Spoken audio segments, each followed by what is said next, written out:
Hi everyone, today I've got an unboxing from KewbzUK. So today I've got three cubes. We've got the YJ MGC 7x7, the GAN Skewb M, and the Dayan Megaminx V2M. So I think I'll start off with the Dayan Megaminx. My current Megaminx main is the Yoohoo V2M, not Yoohoo V2, Galaxy V2M Megaminx.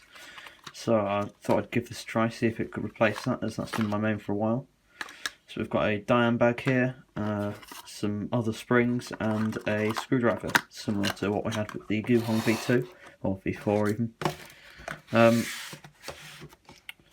So onto the cube itself, comes in this plastic wrap thing, which looks to come open fairly easily. Okay, so taking a look at the cube, it feels quite small. Maybe a little bit smaller than my V2M, Galaxy V2M. It's sort of got a slight ridge around the outside. It's not very noticeable. It's very, very small. Might look slightly bigger on camera. Not too loopy on the outside, which is nice. So yeah, let's get into some first turns. Quite dry. Decently flexible. Feels a little bit like the Yoohoo did.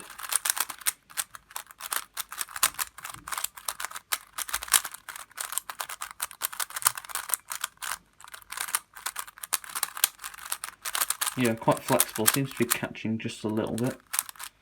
It seems a little bit unstable, the tensions are quite loose I'd say, so they could probably do with tightening. But as for corner cutting, it's pretty good. Certainly plenty for a Megaminx. The magnets are decently strong, I'd say. Certainly help the cube become a little bit more controllable, as it is fairly fast. But then again, I think I can slow it down quite easily by just tightening the tensions. Quite smooth though, in between the bump of the magnets, which is quite noticeable. Yeah, quite a nice cube. Definitely needs some setup. It does still feel a little bit dry and slightly clacky. A bit like the Guhong V4 did out of the box, quite similar to that. A mix between that and the feel of the Yoohoo V2M, I'd say at the moment.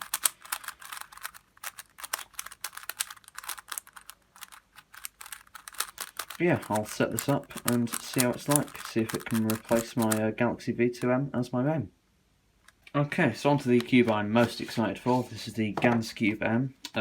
As with Megaminx, I've had my main for quite a while at the moment with Skewb. I'm currently using the Dayan, and I pretty much have been doing so since it came out, which was quite a while ago. In this box we've got an adjustment tool, because you can adjust the springs in this, GAN bag, and a couple of pamphlets.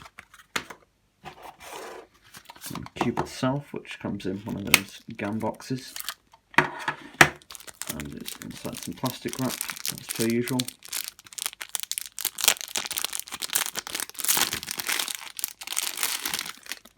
So there's no concave design to this. It isn't concave like the Wii, or it doesn't have any ultimate center caps like the Dayan.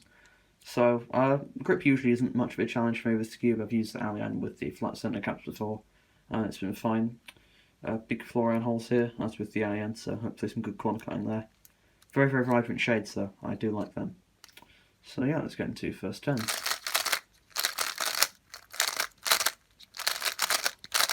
It's very, very fluid cube.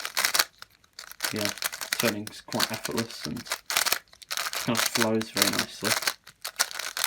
Decently fast. It's got a very nice feel. It's yeah, a lot softer than the Dayan. Corner cutting is very effortless and you just don't really notice it. In terms of feel, it is very soft. It is a little bit dry, as with most cubes, so I'll probably add a little bit of lube to this, but probably nothing to speed it up, as it is decently fast out of the box. Not too fast, but also certainly not slow. The magnets are quite strong, as with most cubes. I'll just compare it to the Dayan.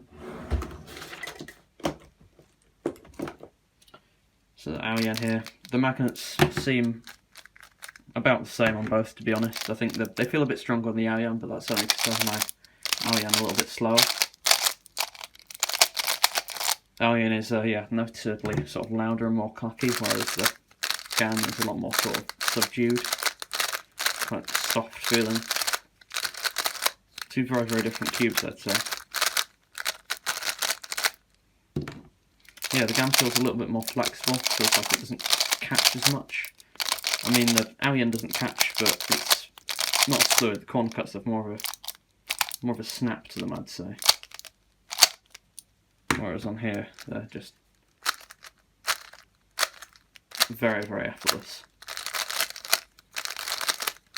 So I don't want to say that this is going to be my new main as of yet, but with some setup I could certainly very easily see it overtaking the IM.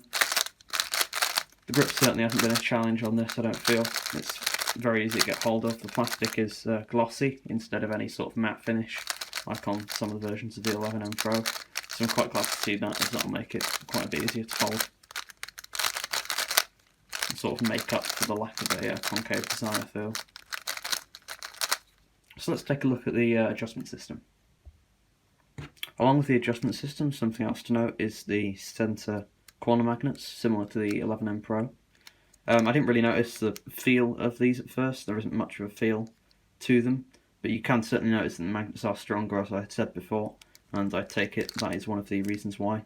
It also does have the traditional magnets in the edges and the corners, or centres and corners, seeing as this is a Skewb. As for the adjustment system, it is the same sort of system as the 11M Pro and XS have. Whereby you've got the nut here, and you've also got the outer section here. So they both, one of them adjusts the sort of spring compression, and the other one adjusts the normal tension. So yeah, I won't really go into that now, as I've explained it a couple more times before, but I will change the settings on these and see what they're like. So at the moment it seems to be the light blue nut, and it's on the 1. And as for how many clicks along it is on that for the spring adjustment, I'm not quite sure. If we just get out the tool here, it's the same one you can use with the 11M Pro and XS. So 1, 2, 3, 4, 5, I think that is. Might be 6 that. So it's certainly on the lowest sort of setting. So I might put the blue nut and turn it up to, say, 2, and then turn this all the way up to 6. So I've put the settings on the blue nut with the number 2, and I've also turned up the spring compression all the way to the top. So let's see how that feels.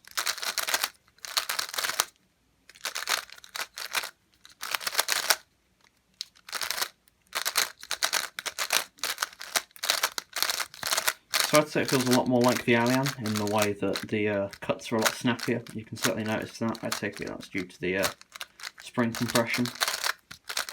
The tighter tensions, they aren't that much tighter. I've only turned them up to number 2. They're not very noticeable. It's definitely more overpowered by the springs.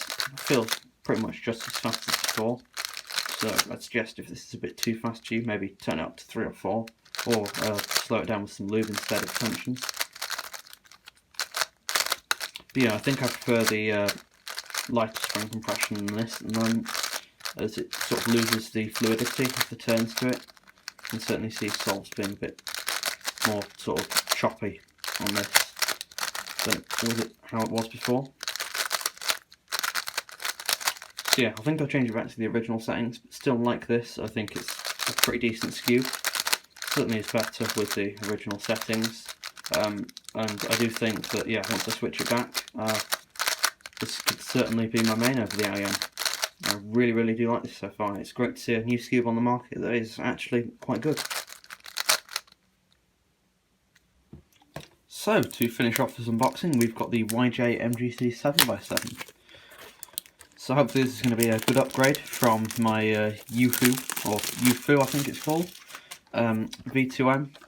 It's quite a good budget 7x7 that, but certainly not as good as these flagship ones, I'd imagine, so I thought I'd pick one of these up if I ever get into 7x7 a bit more.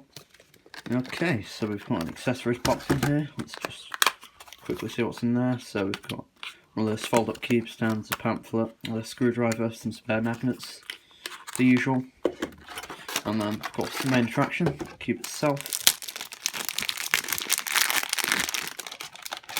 Immediately, the sort of look, it looks quite like the UFU, but yeah, let's get into first turns.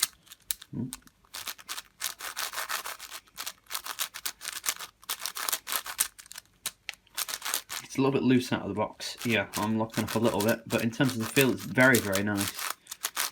Got quite sort of a soft feel, quite sort of plushy.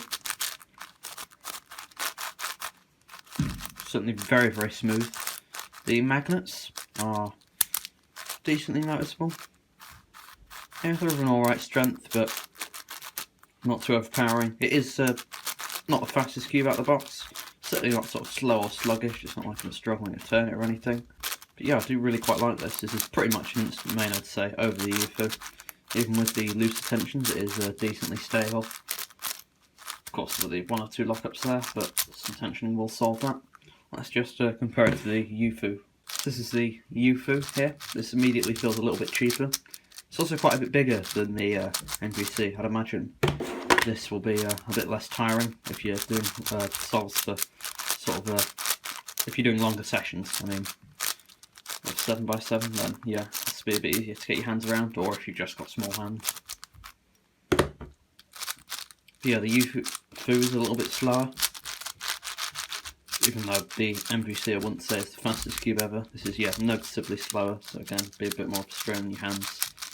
And, yeah, you can sort of see I'm sort of catching here and there on this. I mean, it's, you know, definitely a usable 7x7 still, great for the price, but, yeah, you can definitely tell this is a cheaper cube, and this is a good flagship. It's a lot more fluid to turn there. There's sort of very, very little in catching and lockups, I'd say, in comparison to my older main. So yeah, I'm quite impressed by this. Very good. Also don't believe this costs too much either. It is a flagship cube, but again, it's under the MGC line. So yeah, I'll put the price up on screen now, but yeah, if you're looking for a good value 7x7 that is one of the best on the market, if not the best, then this might be a good choice. So that was my unboxing of the GAN Skewb, YG MGC 7x7 and Dayan Megaminx V2. Thanks for watching.